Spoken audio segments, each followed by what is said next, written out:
All right, we're live. Hey, Coach, my name's Coach Wheeler. For the next 3 days, we're going to be breaking down what we call the practice plan workshop. So basically, we've been talking X's and O's since last spring. Last spring, all summer, all fall so far, we've had coaching clinics. We've had X and O whiteboard clinics. We've had all kinds of different stuff. We're talking a lot about the X's and O's of the Princeton offense. And if whether or not you run the Princeton offense, you're still going to be able to get a lot out of this practice plan workshop. And I know majority of my coaches and the coaches that we work with are Princeton offense coaches. So we're going to be talking about offensive stuff, defensive stuff. We're talking about the whole strategy of installing your program on the court in practice. And I'm really excited about this. And the timing of this workshop is kind of, I think, perfect because a lot of us are starting practice as early as next week. Some of the girls are starting the practices next week. The boys a week later. Here in Ohio, first girls practice is the last week of October, and the boys practice is the following week, which I think is literally the 29th and 30th of October. So there's a lot of different variations depending on where you are in the country and when are your actual practices are starting. But hopefully, whenever you are able to get your eyes on this, that hopefully this can help you prepare and plan and make adjustments wherever you're at in your practice plan. So basically, kind of moving ahead, we're trying to go we're going to go 3 days, about hour and a half a day. And then we got a couple special things that we're going to be talking about at the end of each workshop. But today, we're really going to be focusing on building out the structure of your practice, okay? And when we talk about building out the structure of practice, the number one thing we're talking about is time management. How do we manage our time? Because time, it's a limited resource, all right? We only have a certain amount of time, and some of us have more time than others. Some of us can practice for a full 2 hours, where we only have our varsity on the court. We don't have distraction. Some programs have 2 or 3 gyms. Some of us only have one gym that we have to share between 6 teams. Varsity JV freshman boys, varsity JV freshman girls.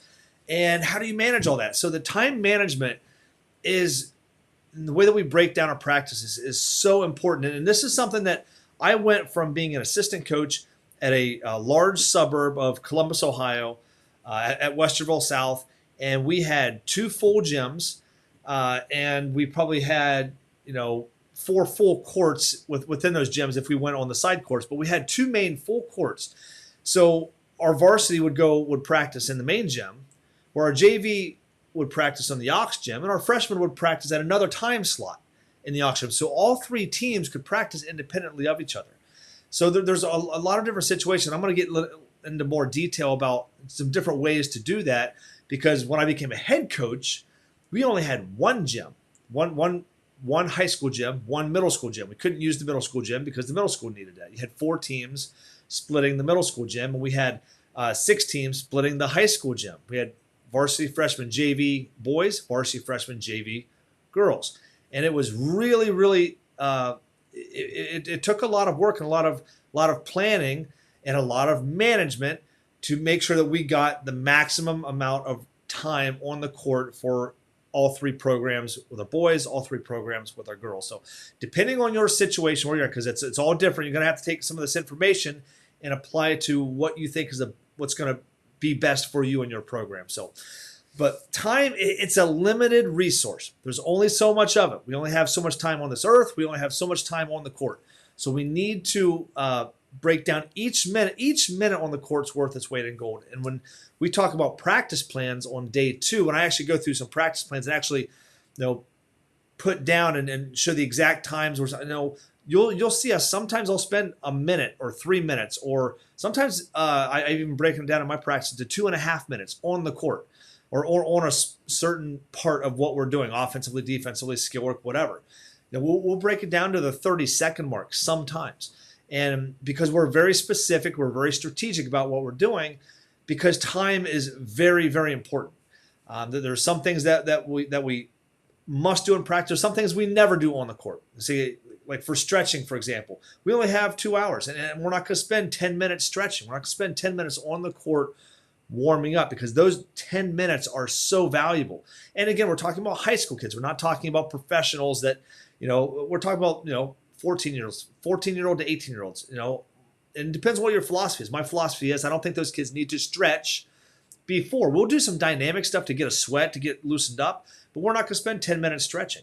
If they feel better stretching, we'll say, hey, go stretch in the locker room, go stretch in the hallway before we come into the gym, before practice. If you are a kind of kid that makes you feel better, fine. Do it before practice starts, because we're not going to be doing that in practice. That's the way that's one of the philosophies that we had. Now, we would, when practice was over, our 2 hours were up, we'd go in the hallway and we would stretch while coaches talked to them about practice. We would do things like that because I think stretching after practice is more beneficial. So, but then again, that's what we did. What you do may be different. What you do may be similar. Maybe you don't stretch at all before or after. It's we're all a little bit. We all have our own little thing. So, hopefully, by going through this, that you'll be able to take a lot of my experience, what I've done, and take your experience, what you've done, and maybe I'll spark a new idea that neither of us have thought about. So that's what I really love about this the most. So as we do this, leave your questions in the comments. I'm not going to answer any questions during the clinic itself, but we're going to come back on a separate day, and we're going to go through a whole bunch of questions because not everyone's going to be able to watch this live. So we want to go through this as quickly as we can, uninterrupted, and then we're going to have a couple of days for everyone to catch the replays, and then finally we'll do like one big, a 1 hour, hour and a half Q&A where we'll break down all of this stuff. Okay, so kind of be patient with me as we go through. Now, building out the structure of practice, first thing that I want to look at, and I'm going to kind of use this as an example because here in a couple of weeks, I'm actually going to be going to a high school. I'm going to be helping them install their offense, their Princeton offense. We're going to go and install their Princeton offense. It's going to be really fun. So some of the first things that we talked about is, how much time do you have daily? Okay, how many days do you have weekly? How much time can you get on the court? That's a very, very important factor that you have to take into account. Some of us only have, once our first practice starts, we have 2 full weeks, then you have your first game. Okay? And in Ohio, you almost have 4 weeks of practice before our first game. Sometimes we'll get 4 scrimmages in. Sometimes I would get 4 or 5 scrimmages in before our very first game. Okay, then I've also been at a school as an assistant coach where, it's a football program and we might get 3-4 weeks of practice, but we're missing 4 starters. We're missing 5 varsity players, something like that, because they're all playing football. So it's like there's all kinds of different situations, but we have to know, how much time you have on the court, when are you going to have all your players, and time actually on the court. It's like, what is your approach? Because some of us will have 2 hours and we can practice 6 days a week before our first game starts. Then, you play 2 games a week, 3 games a week, and then you only have 3 or 4 days on the court. So it kind of depends about what, where you are in the season. But I'm talking about the start of the season, the very first practice. Do you have 2 hours on the court? Okay, by yourself, varsity program. Okay, because you also have your JV and freshman. We'll talk about that in a little bit. But do you have Monday through Saturday? Take Sunday off. Okay, or I know a lot of middle school programs only go for 60 minutes or 90 minutes. Okay, and sometimes they only practice 4 or 5 times a week. And there are some JV coaches, freshmen, they only get 90 minutes on the court. Okay, and some of that's shared time. So the way that we approach this is going to kind of depend on how much time you actually have on the court, every single day, every single week. Okay, how many days do you have, or how many hours in a day, how many days in a week, how many weeks before your first official game, once games start, how many games do you play a week, and then how many practices can you still have during the week when you're playing 2 or 3 games? Okay, all of that is going to factor in, how we design and structure our practices. All right, so how many teams are in your program? Okay, what's the gym availability? So I'm seeing this more and more. When I was coaching, pretty much everyone I saw, there were the boys and girls, varsity JV freshmen. Now more and more, sometimes it's harder to find freshman programs. I don't know if that's because soccer is becoming more popular. I don't know if that means because less kids are playing sports. I don't know if that's just more so in the small schools. I've seen some Division I schools here in Ohio only have varsity JV teams, especially on the girls' side. And I don't know if the interest there is. I don't really know what's going on, but whether you have 2 teams or 3 teams, some teams have 4. Some teams have a JV, an A JV team and a B JV team, and a varsity and a freshman. Okay, so some of us have 4 different programs. Or 4 different teams in our program that we have to balance. So how many teams are in your program? And what's the gym availability? Okay, so do you have 2 gyms? Do you have 1 gym? And then what kind of time slot do you have? Because there's only so much time after school. School ends at 3 o'clock. How late are you allowed inside your gym?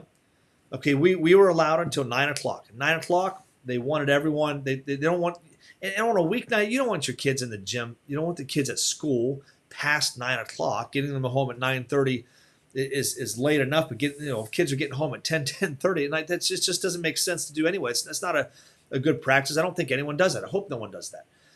So, but maybe some schools even have rules about that. Hey, got to be out of the gym at 9. 9, get them out. 9:05, 9:10. Everyone's out of the school, so they can get home, do their homework. Be back for the next day. Some weeks boys go early. Next week, girls go early. We would alternate that. That's something that we would do. But I'm going to kind of break down a couple different situations, especially some of the more complicated situations for a lot of us smaller schools. Because if you're in a bigger school, this is going to be easy. This isn't going to be something that's, finding gym time, finding court time is not going to be the most difficult thing for you, because you can send a JV and freshman to an aux gym, and your varsity could be alone in the main gym, where you get you are focused, you're hyper focused on what you're doing. There's no distractions, nothing like that. Where some of us sometimes will have 3 teams in 1 gym, and you only have 1 full court and some side baskets. So sometimes you have something going on 2 side baskets on one side of the gym, while your varsity is working on 1 half court, and it can get really difficult. So this is something that we really, really need to work on. So let me kind of talk about, before I get into how we're going to practice on the court with all of these teams. First, I want to talk about how do you group together, or who do you group together in your practices, or how do you group your players together in practice? Lock that so I don't mess up. There we go. Do you have your varsity player, your varsity team practice together by itself, and then your JV team practice together by itself, and your freshman team practice together by itself in different time slots? Maybe you have 2-3 gyms, okay? Or, does your varsity and JV practice together in the same gym, and your freshmen come and practice alone later in a different time slot? Do you have anything that overlaps? Okay, but when it comes to your players, okay, and I think I might be jumping a little bit ahead, but who do you group together in your practices when it comes to players? So you can do it as a team and then as a players. So I kind of want to shift this way here real quick. So the traditional way that a lot of coaches look at this is, hey, we're going to have 10 varsity players, and we're going to have 10 JV players and 10 freshmen. Let's just use a very simple, hey, we got 30 kids in our high school program. And a traditional way to look at it would be, hey, varsity and JV practice together. That's what I did when I was in high school. Freshmen would practice separately during a different time slot, usually a shorter time slot. Okay, and they would practice alone. That would be one way to do this. Some programs, like I said, at the bigger schools, the varsity will practice alone, and the JV and freshmen will practice together on a different court or at a different time slot. Okay, so those are 2 different ways that traditionally that we would practice inside of a gym. Now, when I became a head coach, I went from big school, 2 gyms, 4 courts, lot of time available on court. Getting time on the court was never really an issue. When I became a head coach at a small school, okay, we had to get a little bit more creative. Now, this is my philosophy, and I still, even after wrapping up coaching, I still believe in this philosophy. I think to build the most competitive program we possibly can, I think we need to bring players up as soon as we possibly can. So instead of a situation where we have our 10 varsity players, our 10 JV players, our 10 freshman players, and everyone plays on the team we assign them at the beginning of the year. Okay, varsity practices together, JV practices together, freshman practice together. What I wanted to do, because sometimes I don't like this 10. I don't like having 10 varsity players. What happens if 1 or 2 is not there? Then I've got to bring my number 11, number 12 players up from JV to fill in for that day. But the thing is, they won't have hardly any idea what we're doing. Okay, and they're going to be intimidated playing with the older kids. The older kids are like, why are these younger kids here? Okay, there was some of that when I was a player. All right, and I've seen some of that when I was an assistant coach. We'd have to steal players from other teams. They'd come up and practice, but it wouldn't feel it would be a little bit awkward for the players, and they wouldn't be able to they wouldn't be able to just jump and run and be competitive with the varsity players. And I also feel like what we did, and let me just explain what we did, and I'll talk about why as we do this. I wanted to have at least 12 players in my varsity practice, because my varsity practiced alone as much as we possibly can. Now, in the small gym, we had some overlap. We'll talk about that in a second. But what I wanted to do is I wanted to take my top, because you're going to have 10 players on your varsity team if they're strictly varsity. 3 of those kids aren't going to play a lot. 8, 9, and 10 are not going to get a lot of playing time. That can be hard for those players. And sometimes that's just the way it is. But I wanted to bring up the players, if we had sophomores, freshmen, sophomores, or juniors that were JV players that were able to play varsity, we want them playing varsity. Okay, they are varsity. If they can play on the court, they're going to play. I do not like to bring up players to another team if they cannot play. If they're not going to find minutes, I don't want them up there. Okay, that's really important for me, because I was cut as a 7th grader. I made the 8th grade team, never played. My freshman year, I made JV, never played. My sophomore year, I made varsity, sat the first 10 games of the year before they started to swing me back and forth, which was awkward, because I never really felt part of the JV team. I never really felt part of the varsity team. And then my junior and senior year, I started every game. So that's something that I wanted to avoid as a head coach. So what I did, I'm like, look, I've got 4 JV players. They can't play varsity. I've got 8 varsity players that are going to get minutes. And then I could keep that 9-10. I could keep that 9-10, 9-10, 11. I can bring them up, but they're not going to play. They can practice with us, but they're not going to play. So what I did, the way that I handle my swing personnel is I wanted to bring up my top 4 or even 5 JV players. Sometimes I think a couple years, I think for 2 years, we had 5 JV players. They came up strictly to practice with our varsity. And it was a full-time practice situation. They're going to practice with our varsity the entire time, the entire season. Even if they could not play varsity, okay, because either we didn't have the minutes, I wanted them to practice at the highest level they could possibly practice. Okay, and this gave me 12 players in case one player was sick, one player was hurt. We would still have 11, or if we had 2 go down, we'd have 10. Okay, and we were fortunate enough that we didn't have to dip below that. If we did, I'd bring the next kid up. But we never really had. But that solved the numbers problem for my varsity team. Now, my JV team, we would take the next 6, 7, 8 kids, all right, and they would all these. Now this is a way that we could get all of the rest of the JV kids, which would be like number 5, 6, 7, all through 10. The next 7 kids on the JV team, or next 6 kids on the JV, whatever your numbers are, and our freshmen. And maybe we'll have a freshman that can play up, that can play JV, that can practice with the JV, or at least be on the same offense, same defense of the JV. Because what we did is our varsity would practice alone as much as we possibly could, and our JV and freshmen went together. They practiced together, okay? And I'm going to show you some of the pros and cons about that here real quick. So one of the advantages is you can level up your players as soon as possible. And I think to be as competitive, I think to level up your program to get to, because every year players are going to graduate and we need to replace those players every year. I want to level up our players as soon as possible. So if we have JV players who may not be able to play varsity, but they can practice with varsity, okay, and get a lot of reps. So I only bring up 4 or 5 of them. I don't bring up 8 of them. I bring up 4 or 5. Those players are going to get a lot of reps. They can't play up. We're going to practice them up. Okay, that's one of the huge advantages. So first of all, I get to coach not only my varsity team, but I get to coach my JV starters as well. And I feel like being the head coach, I feel like I'm the best coach in our program. Okay, and I think that those players getting the attention from me, when they go back down and play JV, they're going to be better prepared, okay, to to compete in those games. And then they can also, when they go play with their JV teammates now, they can level up their JV teammates. And there will be time that we'll get those swing players to practice with their team as well. So we will save time. We won't get into specifics, but you can certainly do that as well.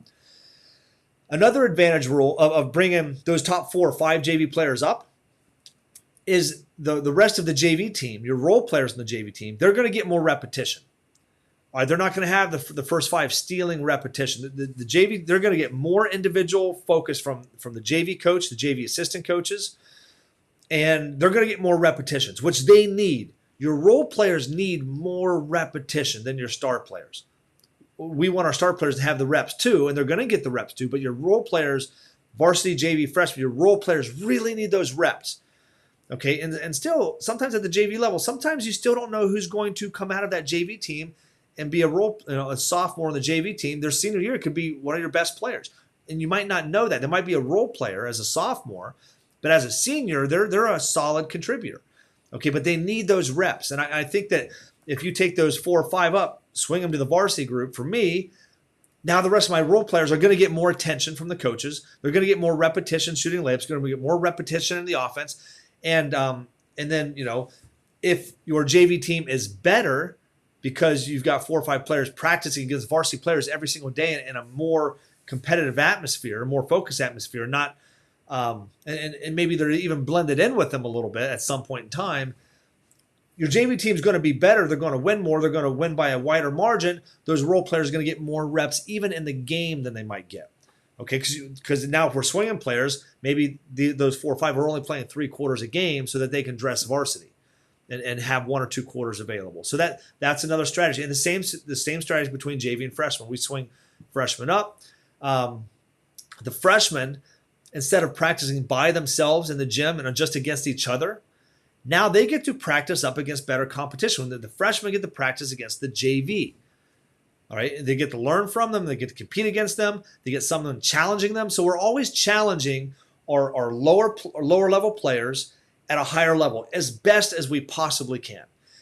And I feel that if you do this, I think that year in, year out, your players are more prepared, or they're coming. The players who have not played varsity, but they got to practice against varsity, they're more prepared to just step right into those shoes, or step from a JV role into a contributor, or into a role at the varsity level. Those 4 or 5 JV players that are swinging, they can step right into a role, right into a solid role that next year. And some of them might even be able to make a leap into a solid contributor, a starter, or a very, very consistent contributor.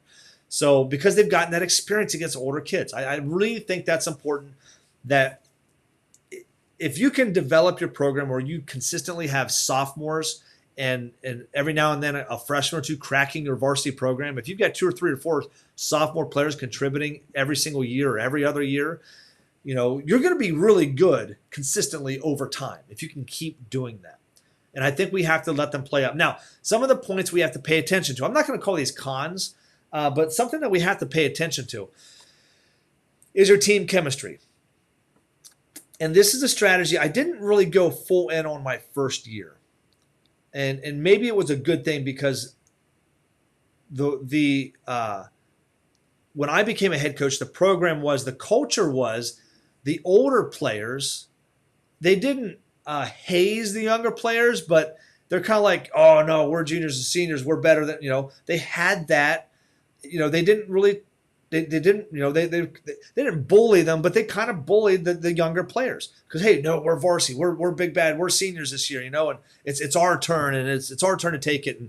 And what I did, one mistake, I brought one sophomore up. I brought the one sophomore up to give me 10 varsity players that first year, and that one sophomore, the gel didn't happen. And part of that was because the culture wasn't there. It was my first year as a head coach. But I tell you what, by my second, third, fourth year, I had our varsity players going down and watching junior high games, and junior high kids coming to open gyms, and varsity players were trying to help them and stuff like that. And the culture, we were able to develop what we wanted.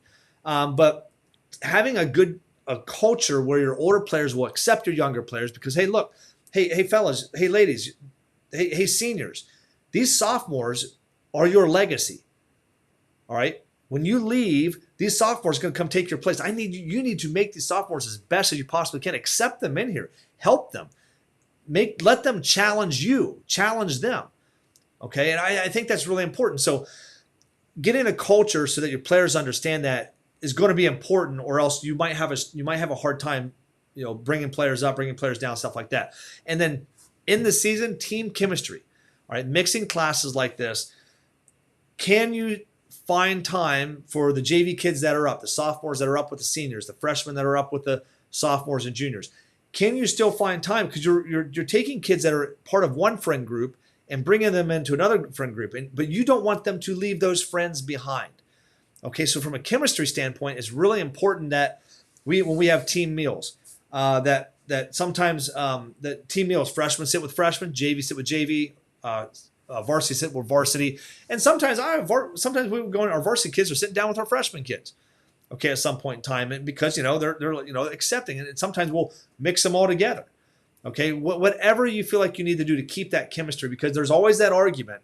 You hear it from parents about, you should leave that freshman group alone. Just leave them together. Leave them together. Let them play all the way up. You hear that all the time, and I just feel like, some of those freshman players could be playing JV or playing varsity, and because they're good enough to. And I think you need to bring them up as soon as possible. I really do. But you have to balance that and do things to make sure that your chemistry is good between your team. Okay, make sure that the players understand why you're doing all of this, why we're bringing players up. Hey, we're not leaving you, but this is a competitive program. We want to win. We want to win every year. All right. Do your parents understand why? Sometimes the players understand, but we don't communicate this message to our parents. And I've made this mistake. I didn't communicate this well. Parents are wondering why the players aren't getting playing time. Our parents are wondering why the freshman group is broke, why there's 4 freshmen on JV. And, they don't understand. And does the administration understand what you're doing too? Because if the administration does not understand why you're doing what you're doing, they might think that you're going to have a chemistry problem between players, between parents. And I really think this is a conversation for another time. I had this problem my last year. I don't think that everyone was on board with the strategy that I was doing. I don't think they understood why. And partially that was my fault, maybe not for communicating that clearly enough to the parents and admin. Okay. But there's also, anyway, that's another conversation. I'll go into that conversation another time when it's more relevant. Okay. Program building. Okay. So this is how I like to structure my teams. Okay. Now let's kind of, so taking this moving forward, and again, you can do this however you want, but I wanted to share with you my experience and why I do it this way. Okay. And this is because of what I was trying to build. Okay. It's not the only way to do it. This is the way I did it. And this is what I'm most familiar with. So now moving into building of the actual structure of a practice. So this is what I did. So we had time slots. We had one gym, and we basically, school's over at 3:00. Let's just say it was like 2:50, something like that. Actually, one year was actually school was over at 2:18, and at the beginning of the season we would go 2:30 to 3, just do an offensive session. Practice wouldn't start until 3 though, like real practice. We'd come in and would shoot, do some stuff. We'd have a little bit of that. But first 3 years we didn't have that. So basically, what we had is we had 3:00 to 9:00 time slot. That's the only time the gym was available. I had one high school gym. So from 3:00 to 6:00 the boys had it. From 6:00 to 9:00 the girls had it. And then every week we'd flip-flop. Girls would go early, boys would go late. We would communicate that obviously between the boys and girls coach. So what I did is I took my varsity group, right, my top 12 players. That's my varsity, and this is in this situation scenario, my varsity and my top 4 JV. All right, and we went 3:00 to 5:00, 2 full hours on the court. Okay. Now from 3:00 to 4:00, we had it by ourselves because at 4:00, all right, the JV came in. Now what we would do is we'd take the JV and put them on the side court, all right, for that first 30 minutes. Do all your skill work on the sides, up and down, layups, stuff like that, shooting on the sides, because the varsity was going up and down. Okay, we're going to talk more about practice plans on day 2. But as far as time slots in the gym, this is how we did it. But the JV would also get 2 hours. They would go from 4 to 6. So varsity go 3 to 5, JV go 4 to 6. Our freshmen would come in at 4:30. Now, sometimes if we wanted to, we could bring the freshmen in at 4 o'clock, but the freshmen had to do stuff in the hallway. That's the facility situation that we were in. Our freshmen could do ball handling stuff in the hallway. Then at 4:30 they come in. Now we have 3 teams on the court or in the gym at one time, and this is when things can get chaotic. But this last half hour, sometimes what we would do is if I wanted to go up and down the court, either JV and freshmen are on the side, or sometimes I would use the JV as a new group, a fresh group of bodies that weren't used to guarding us, so we could actually see some things a little bit more realistic. But there's a talent gap that's a lot bigger because I've got the 4 best JV players with me. So that talent gap is a little bit bigger, and it might be a little bit more difficult to compete. So what I might do is might take my 4 JV kids, put them with the JV to try to make that more competitive. And sometimes we can go up and down the floor with a fresh group. Okay, they got fresh legs. First, half hour of their practice, where it's the last half hour of our practice, and we can go against each other. And then when the varsity pops off at 5 o'clock, okay, we're done. JV and freshmen have the court to themselves from 5 o'clock to 6 o'clock. They have a full hour by themselves.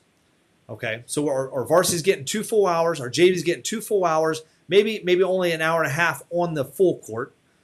Sometimes I'll do stuff on the half court with my group. JV do half court stuff on the half court with their group. I would plan these practices together so it all worked, and I'll show you some of those plans tomorrow. And then our freshmen will get a full 90 minutes on the court.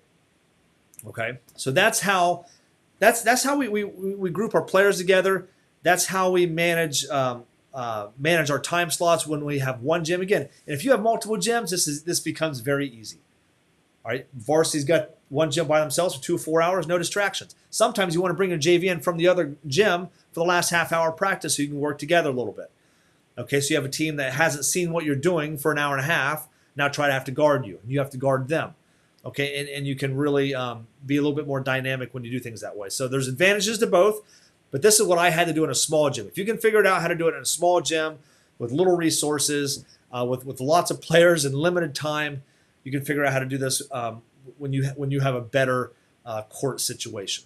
Okay, all right, very cool. So now let's kind of go in and talk about the actual practice session. So what I like to do when I am designing my practice plans is I divide it into 4 quarters. There's 4 quarters to a practice. Okay, and I kind of do this because there's 4 quarters to a game. All right, yeah, cool. So the first quarter we're going to talk about skill work. And we're going to work on skill work. As what is predominantly now. There will be blending, okay. And we're going to talk about the progression method. We're going to talk about repetition stacking. We're talking about competitive execution, how we do all that. And there will be blending. Skill work and offense will blend. Offense and defense will blend. Offense, defense, skill work, and game situation, they'll all blend in that final quarter. But the first 30 minutes, and let's just keep it real simple for now. First 30 minutes of practice are skill work.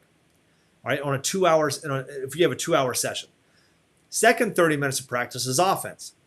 Third 30 minutes is defense, and the final 30 minutes is game situation. Okay, special situations. There's a lot of stuff that goes in this last one. It's rebounding, it's transition, it's 5-on-5, it's full court, it's more game like. Okay, it's a more game scenario. There's a lot of special. We're working on press work, working press offense stuff. A lot of the stuff that puts everything together, and I'll get a little more detail on this in a second. But I use what I've been calling the progression method. I used to, as a player, I learned the game whole part whole. All right, and I was not an instinctual player. It took me a long time to learn the game. Even as a senior, we tried to put flex in 1 year. We put it in 1 week, and then at the game, coach was like, second quarter, all right, timeout, let's run flex. And I looked at coach, I was like, I don't remember it. I don't know how to run it. No, and he's so upset with me, but I just didn't understand the game. And I think that part of that reason was because we learned with a whole part whole method, and I don't think that that's beneficial to all players. We'll talk about that a lot tomorrow. But we teach pretty much everything we do with the progression method. And then we do something we call repetition stacking. So I made sure things that we do in the skill work session, they see again in the offensive session. All right, now that in the defensive session on its own, some of the stuff they see at the beginning of the defensive session, they're going to see at the end of the defensive session. All right, and then when we come all together and we're putting it all together at the fourth quarter, they're going to see a little bit of everything. They're going to see skill work. They're going to see offensive stuff, defensive, the same stuff that we've been doing for the first hour and a half. They're going to be doing it all again in the fourth quarter, but they're going to do it maybe in different combinations, different orders, different emphasis, stuff like that, okay? And then when we talk about competitive execution, which is what we're really going to focus on day 3, this is like 5-on-5. This is where you're making your practice. Really what you're doing here is you're trying to make your practice as competitive and as pressure and as stressed as you possibly can, so that when they show up on game night, like, oh, this is a breeze. Game, there's no pressure. Okay, yeah, lights a little brighter, a little more people in the gym, but, we worked harder than this in practice. Okay, so games, this is how we talk about making the games as easy as possible, because we kill ourselves during practice. Okay, so we're going to talk about that day 3. All right. Quarter number 1, skill work. Okay, so this session is when we focus, build, and rep the specific skills that we're going to be emphasizing with what we're going to be doing offensively. When as a player and as an assistant coach, I really remember these sessions being so broad that I almost feel like at some point in time, we're shooting shots and shooting drills that we don't shoot in games. Or the way that we come off of screens in games, we're not repping those shots in our skill work session. Some of the dribble, some of the ball handling stuff. So skill work, dribbling, passing, shoot, some of the dribbling stuff, some of the ball handling stuff that we're doing in our skill work session, our skill development session of practice. Excuse me. Some of the skill work we're doing, some of the dribbling we're doing, I don't ever remember dribbling like that in a game. Okay, or I just didn't see it. Some of the passing drills that we were doing, I'm like, we never pass like this in a game. Right? Some of the 3-man weave stuff. I used to do 3-man weave as a player, as an assistant coach. When I became a head coach, we did it for like the first year. Then after that, I never did it again. I'm like, it's just, I get it, but it's like that ball, the way the ball is being passed and moved, and the way the players move, it's not relevant to a game. You never do anything like that in a game, and so we stopped doing stuff like that because it's skill work that is not relevant to the offense we're running. Okay, if you are a running team, a run and gun team, okay, sometimes I feel like doing a lot of triple threat. Now we don't teach a lot of triple threat in our Princeton offense because of the way that we move, the way that we cut, the way that we stand, all of that stuff.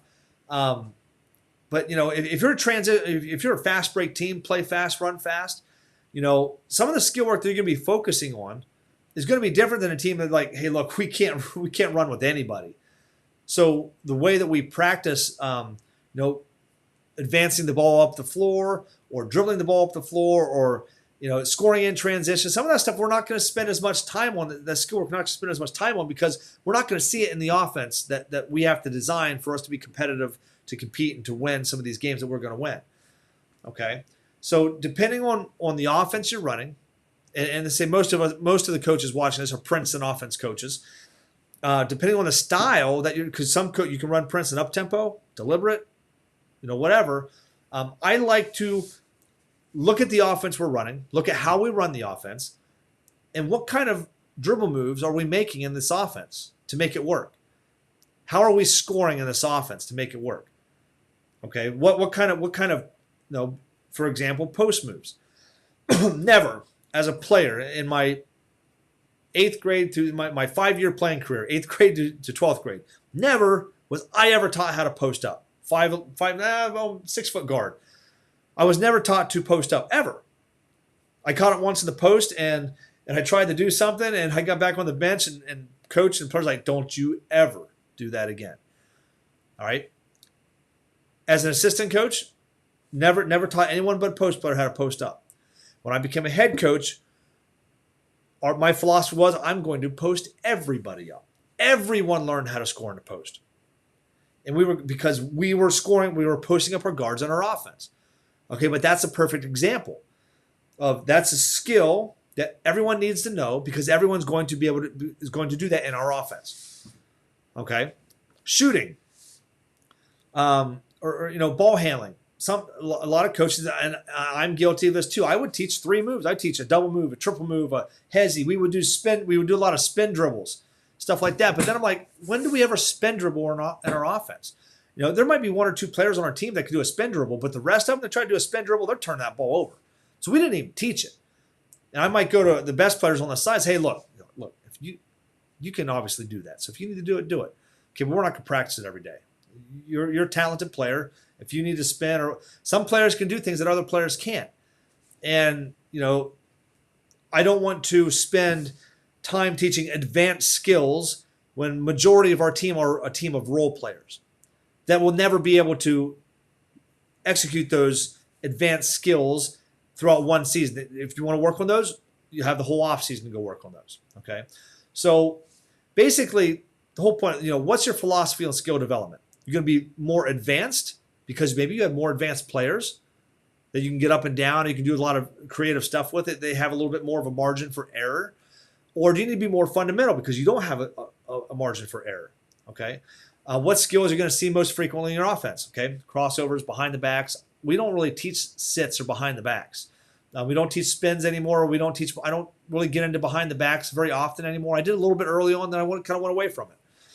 I teach our guards how to post up. We teach our bigs how to dribble on the perimeter. What skills are you going to teach in the time that you have available? Again, you only have a specific amount of time on the court that you're going to be working on skill work. So you have to be specific about the skills. I don't want to waste any skill time at all. Okay? Players are made in the off season. Teams are made in season. So in season, it's going to be, we're going to work on skills every day, but the main offense, the main strategy now is, get as good as we possibly can skill-wise, maintain that, and through playing, they'll keep getting better. And we keep it's kind of a maintenance, a little bit of it's an improvement. It's a more focused maintenance is kind of what skill work in season is. You're busting their tail to get better at skill work, but it's very focused and very specific in a very short duration. And now we have to learn how to play together as a team. Okay. So quarter 1 of practice, all right, it's the skill work. It's the dribbling, the passing, the shooting. What do you have to? What are you going to see? And we're going to actually break this down on a practice plan on day 2. But this is what we're doing in the first quarter of practice. All right. So before we move on to quarter 2, if you guys have questions, okay, I'm not going to answer questions, but please put them, your questions, or comments, or feedback. Please put them in the comments, and then we'll come back and we'll take a look at those. I'll answer them on text later, and then we're going to have a big Q&A again at the over the weekend. We'll let everyone be able to have time to digest this, go watch replays, go watch it again, and then we're going to do a big Q&A after the 3-day event. That way we can kind of cover a little bit of everything, answer everyone's questions, do a deep dive on Q&A. Okay, so quarter number 2, all right, the second 30 minutes of practice. All right, offense. I like to go from skill work to offense, skill work into offense, because it just obviously it's just a natural flow. Okay, it's a natural flow. We're going to do our skill work, and then we're going to do our offense. And this is going to be one of the first situations where, okay, the skill work that we just did, they're going to immediately see this again on the offensive side of the floor. So the skill work that we just did is kind of like a quick refresher. Okay, now we're going to go start working on our offense, and they get to do the skill work again. Okay, but they're not doing it as they're not doing the quantity of skill work in the offensive session, but they're going to see it periodically. Every time they have to make a dribble move, every time they get a jump shot, every time they get a post move, anytime they throw a backdoor pass. Okay, we worked on all of that in the skill session of part of practice. Now they get to put it in action on a 5-on-0, 5-on-5 scenario. Okay, but this is the session. Okay, so this is the session where we're going to install the offense, we're going to rep the offense, and we're going to test the offense. Okay, when I say test the offense, this is we're going to be doing it 5-on-5 and in different scenarios and situations. So at this point, it's like, okay, so what offense are you running? Okay, and I know most of us are Princeton offense, so I put down the Princeton offense. Do you have, before we start building out practices, do you have your playbook designed and planned out? Do you have it planned out where it comes full circle? You start here, you finish here, and boom, we can start right back at the beginning again. Okay, because the strategy of the Princeton offense is there's always a next step. We don't get stuck in we can run the Princeton offense whether you run one series as continuity or 2 series or 3 series or all 4 series together, it always ends up being a continuity. But you have to have the sets planned out, the series planned out, all of the phases that you're going to run, the counters, the audibles, the wrinkles, etc., the quick hitters, everything that you're going to do, you have all of that planned out. Okay, it's really important because you're not going to get all of that in the first 7 days of practice. Okay, now depending on how advanced you go with it, you can have your continuity offense in the first day, in 30 minutes. You could show and rep and introduce everything in day one in 30 minutes if you're just running chin as a continuity. Okay, but if you're running chin and low post and point, that's going to take you 2 weeks to put that in with 30 minutes of practice a day. Okay, so and we're going to talk about tomorrow. We'll talk about a little bit of strategies when it comes to actually the time allotment per each of these quarters, because I kept it simple: 30 minutes per quarter, 2 hours. Sometimes I'll go 30-minute skills, 35 minutes offense, 35 minutes defense, 20 minutes in the fourth quarter. So we'll have a little bit of time. But anyway, do you have your playbook designed to where not only do you know what you're going to do on day one, but day two, but day three, day four? And because what happens is the further that we go into the season, into your practices, things that you're doing first, they're going to get really good at. But then you have to start tapering time away from what they're doing first and moving on to the next thing. You want to make sure you keep moving on the next things, and eventually by you get to day 4, day 5, day 6, your offense comes full circle. And again, something we're talking about tomorrow with this progression method, we're not showing them the whole thing. The thing is too big to show them the whole thing. Okay, and again, that also depends on the scope and how you're and what you're teaching, how you're teaching it. A lot of us are running multiple series. Most of the coaches that I talk to are running multiple series. Or they're putting in a continuity, then they're running multiple series after that. But eventually, once the offense comes full circle, your players get this epiphany. Okay, so it's very important that, one, we know we're running the Princeton offense, and then 2, we have our playbook all designed out before we start practicing. Before we start putting our practice plans together, we need to know, what series are we running? What are we teaching first? What are we teaching second? Or what are the scoring actions that we're going to be teaching within each of these series? And then how do we make this offense come full circle so those kids get that epiphany? Oh, I see. So once we get here, we can do this. Or once we get here, we can do this again. We can come back and we can go and start over. Or we can go back and but we can get into it this way instead. And they're going to have these epiphanies. And basically when they have the epiphany, it's them having this understanding. So, oh, I get it. And when they understand so that's what we're trying to put together in this. And we're going to talk a lot about that tomorrow and the next day. But you need to have it planned out before you start, because what's going to happen if you don't have it planned out, you'll start practicing day 3, day 4. You go, oh man, we forgot to do this. Or, oh no, we're taking them this direction. We should be going this direction. Okay, so you want to have planned out what you're running, how you're installing it, what are all the counters and audibles that you're putting in, what's going to fit in the best with your personnel and the offense you need to run for the way you need to compete. Okay, and then how complicated or how simple are you keeping it? Okay, are you running a simple continuity with a couple of different things over here, a couple of different things over here, or are you running 2 or 3 series together where you need to be strategic on, hey, if we start with low post, this is how we get the chin, and when we run the chin, this is how we get the open, and when we're open, this is how we get back into low post so we can start back over again. Or if we're open, we can also get back into chin. And then eventually you'll teach them how to get from chin back into low post, and then they can run whatever combination they want and get back into what they're doing.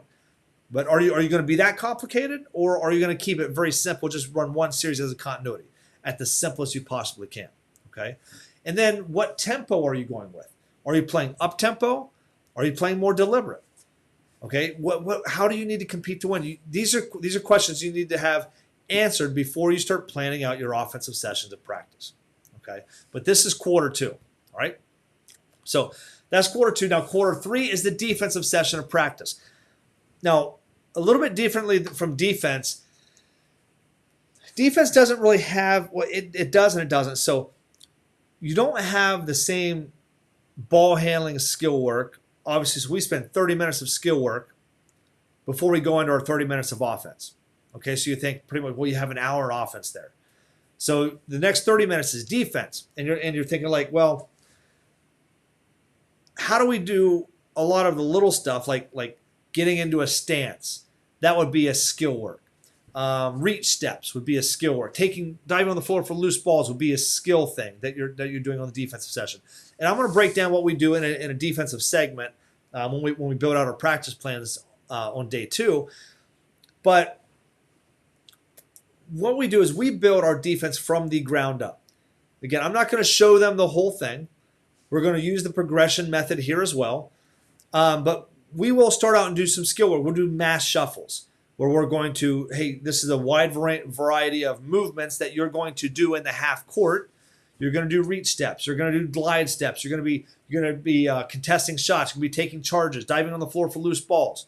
You're going to be taking 3 reach steps. You're going to be taking 3 glide steps. So you can cut off a speed dribbler and turn them again. Okay, those are some of the skill work that we're going to be doing. But some of the other than that, some of the core things you need to know is what core defense are you running? Are you running man-to-man or are you running zone? Right? Or do you have a secondary defense? Maybe your core defense is your man-to-man. Do you have a secondary defense to fall back on if you need to switch things up a little bit? Okay, or maybe for matchup purposes or personnel purposes, do you need to have a secondary defense? Do you have a zone defense or a second kind of man-to-man defense? Okay, do you have one of those secondary defenses? Do you have a tempo changing defense? What do you do when you're behind? All right, do you have a press, a trap, a junk system in? What do you do when you're behind? What do you do when you're way ahead? Okay, what do you do defensively when you're way ahead? Are you going to keep pressuring and denying like crazy, or are you going to start to get a little bit more conservative because now we just need to take more time off the clock? Okay, have all of this organized and planned out before you start planning your defensive practices. And then it's also important, all of those little things. When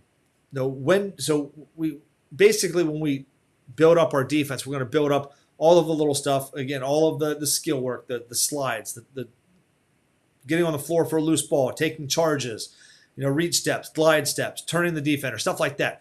But then we're going to have to work on closeouts, sprint to help, jump to the ball. All right, but when are you going to start working on ball screens and how to guard down screens and how to guard cross screens and flare screens and back screens and how are you going to guard stagger screens and how are you going to, all of this is stuff that you're going to be planning. But I'm not going to teach them how to guard ball screens until we have our shell defense down. So I always build our foundation up, or is our shell defense up first. How do you guard baseline drives? How do you guard middle drives? How are you guarding the post? These are all things that you need to know before you go into designing out your practice plan. And what order are you going to teach everything in? Okay, and I'm going to show you what I do defensively tomorrow when we talk about actually putting together a full practice plan. And we are going to build a practice plan together. So really kind of excited about that. Okay, all right. So that's quarter 3. So quarter 3 is defense. And again, these don't have to be 30-minute sessions. It's not like skills 30, offense 30, defensive 30. Okay, I knew. It really kind of depends on. I feel like it always takes longer to get the offense in than the defense. So I like to I would maybe do like 25 minutes on skills. And maybe this isn't my first year. Maybe this is my second, third year. 25 minutes on skills, 40 minutes on offense, 35 minutes on defense, and then 20 minutes up and down. Something like that. So you can kind of take 5 or 10 minutes from you can steal from one. You can steal from one to pay another. All right. Peter and Paul, right? You can rob Peter to pay Paul, and you can adjust that practice by practice depending on the needs that your team needs. Maybe your team needs 40 minutes of skill work. I don't know. Maybe you're really rebuilding and say, look, we need to really simplify our offense. So we don't need 50 minutes on offense. 30 will do, but we need 40 minutes on skill work because we really need to focus there. Okay, so there's always going to be time to make those adjustments. Okay, so have any questions about defense? Put them down in the comments. We'll come back to them. All right. Quarter number 4. This is one is going to be one of the more fun ones. So games, I call this one game situation quarter. Rebounding, offensive transition, defensive transition, press offense, press defense, blobs and slobs, end of game situations. Everything under the sun that you need to work on, that we can work on, this is the time to do it.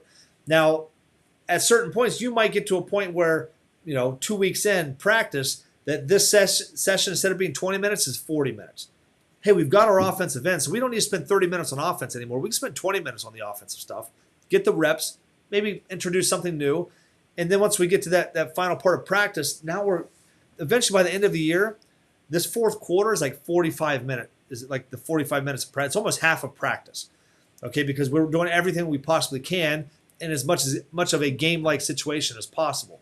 That's eventually where we want to get, okay? So it's very important. So this is the session where we're going to be installing everything else that comes with your offense, your defense, transitions between them, and all the special situations. So what are the most pertinent aspects needed basically to put everything together? And if you can see, we're kind of segmenting things. Skills here, offense here, defense here. How do we, this last quarter is kind of like the mortar that holds all of the bricks together, right? When you're building that wall, all right? When you're putting that house together, all right? And then what are the most important auxiliaries that you need to install, that you need to teach? It's kind of, the paint that you're decorating the walls with. It makes it look pretty. This is all it's very important, because if it's gray and dull, it's like, okay, you can be very fundamental, can have a very solid foundation, but now we got to be able to have doors that open and windows that open and close, and stuff like that to follow that metaphor. Okay, so. Do you have your baseline out of bounds, your sideline out of bounds in? What are you going to, do you have a press offense in if you see a man-to-man press? Do you have a press offense in if you're going to see a zone press? Can you come up with one press offense that will work against both man-to-man and zone, so you don't have to spend 20 minutes a day working on press offense? Those are some of the things that I think of. I like to, best I can, come up with one press offense that I can use against man or zone, or maybe at most 2 press offenses. Because we don't see a lot of pressing, then we don't need to get super complicated with it. If you're going to see pressing every single night, every single game night, you're going to spend a lot of time on your press offense. Okay, and you need to be able to allocate the time where you need it. If you're not going to run any kind of press defense, you still need to teach it so you can work on your offense, but the focus is going to be on your offense. All right, and then you won't have to allocate that time to the press defense until say, hey, look, we do need one thing to come back in this game. So this is where we're going to work on our press D. Okay, end of game situations, rebounding, again, offensive transition, defensive transition. This is going to be one of the everything kind of comes together quarter, right? Okay. So, again, what special situation do you expect to see the most? That's what you need to prepare for. All right, you're going to be pressed, close games, rebounding, whatever you are anticipating, and maybe this is a week by week changes or game by game changes. Hey, this is what we're going to see in this game, so we need to work on this. Hey, we're going to be pressed in this game, so we need to work on press offense. Hey, we're going to press this team and speed them up, so we need to work on this press defense. All right, so this is going to be a very malleable quarter or portion of practice, but you're going to want to be able to spend the right amount of time and work on the right stuff at the right time in this one. So it's very important that you know the base stuff that you need to get in, and then once season starts, hey, we got this game coming up. We're going to play this style. We need to make some of these adjustments. Okay, we're going to do a lot of 5-on-5 full court in an organized fashion. And eventually, we're going to get to where it's more scrimmage-like, where we're going for 10, 15 minutes. By the end of the year, end of the season, if I were to head coach again, I would try to get to this by sometime early in the season. Is when we're getting our practices. I want to get to a certain point in time where the last 45 minutes every single day, maybe even 60 minutes, is we are actually going full on scrimmage. We'll play 4 quarters in practice. We'll go 4 10-minute quarters in practice, like competitive games. Hey, we're running this offensively, we're running this defensively, we're pressing, we're not pressing. Hey, sideline out of balance, and we make it very game-like, and it's competitive, and we keep score. All right, and we get really, really good going 5-on-5. So that's something that we want to get to, build to. It's not going to happen the first week or the second week. Sometimes it'll take 3-4 months before you're ready for that, depending on, again, your situation. Are you rebuilding? But if you're contending and you've been doing this for 3 or 4 years, maybe you're ready to do that early on in the season. Okay, so that's really important. But this is the fourth quarter of practice. This is how we would wrap practice up, is by putting everything together that we've been doing in the first 3 quarters of practice. Okay? All right? And then that's it. Okay? So in review, okay, kind of to review everything that we've done today. And we're going to, and again, it's important to know, I wanted to split this up into 3 days because I have these 3 big topics I want to talk about. and didn't want to do a 3-hour or 4-hour video. I wanted to kind of do this in a little bit of pieces. So that's kind of why we had this. Again, if you have any questions, put them in the comments. We'll come back to them. And then we're going to have a special video. We're going to do a big Q&A. I'll come back. If you can't make the Q&A live when we do it over the weekend, I'll come back and I'll have all of your questions in the comments, and I'll make sure that I write those down and I address them in that Q&A session where you guys can get that replay. So in review, what time slots are available to your program? Right? How much time can you get your teams on the court, on the actual court? What teams are going to practice together? What players are going to practice together on those teams? How are you going to build team chemistry if you do mix your players up, from separate them from classes? And then we covered the 4 quarters of practice: your skill development portion, offensive installation, defensive installation, and then the 4th quarter is your game situation. That was where we're putting it all together. Okay. All right. So those were the main points of building out the structure. This is the structure of your practice. Okay, this is the structure of your practice. This is the core foundation. Why you're doing what you're doing, where you're putting everyone, how much time you have. You put all of this information together and say this is what we have to do in our practices. Tomorrow, day 2, we're going to get a lot more detailed. All right, and I've got one more slide here before. So tomorrow on day 2, we're going to talk about the progression method and building out the actual practice plan itself. So we'll take the skill work session. We'll build that out. We'll talk about why we're doing all the skills we're doing. I'll get more detailed in the actual drills. Then we'll do the offensive session of practice, how we install the progression method. We'll pick a Princeton offense series, and we'll do the first 30, 35 minutes. And I might not do 30, 30, 30, 30. I might do 25, 35, 35, 20. I might mix it up a little bit, make it a little bit more realistic. Let's say I'm going into a program who needs more repetition in certain areas. We'll talk about that. We're going to build out an actual practice plan for the defensive portion of practice, which most of you have not seen me do yet. We'll either do pressure man-to-man or pack line man-to-man. We'll pick one of those. We'll start installing it. So you can see how we would build up our shell and then transition into some of the aux stuff that we have to do. So that's all going to be tomorrow, and then we'll do a 4th quarter. So it's going to be we're going to build a full practice plan tomorrow. And talk about why we teach it in this progression manner, this progression method versus what I grew up as a player and assistant coach running the whole part whole method. So this is what we're going to be doing tomorrow, and it will also stream live 9 p.m. Eastern Standard Time. Put all of your comments down, whether you're watching this on YouTube or Facebook. Put your comments down in there. If you're going back and watch replay, just put them down there. You can give me a little bit of context if you need to. If you're watch the video, but you're commenting on something that happened earlier in the video, just give me a little bit of context. Email me, coach@hoopsindetail.com. Message me on Facebook. And when we do the big Q&A after the 3-day event, we'll do a 4th day Q&A. It'll be about an hour or so. Hopefully we won't go too much longer than that, but we'll go as long as we have to get everyone's installation questions answered. Anything about practices, anything about installation, anything about anything that's going to have preparing your players and your team for the game. All right, getting them game ready, getting them not over prepared, but ready to go, ready to play. That's the whole point. That's what we're trying to do. So we want them to show up in a game and feel comfortable. We want them to be uncomfortable in practice so that they can be comfortable in a game. That's what we're shooting for, okay? So, all right, I'm going to sign off now. We've been going a little bit more than an hour, just a few minutes more than an hour. So that's pretty good time, so it's not too overwhelming. I know everyone's busy. I really appreciate you guys, and I hope that you're getting a lot of good information on this. And again, if there's something that I didn't address or didn't clarify well enough, let me know in the comments, and then we will come back and we will address those maybe before the next session, but for sure in the Q&A on day 4. All right, Coach, I will see you guys on the next practice plan workshop. Thanks, Coach. We'll see you in a little bit.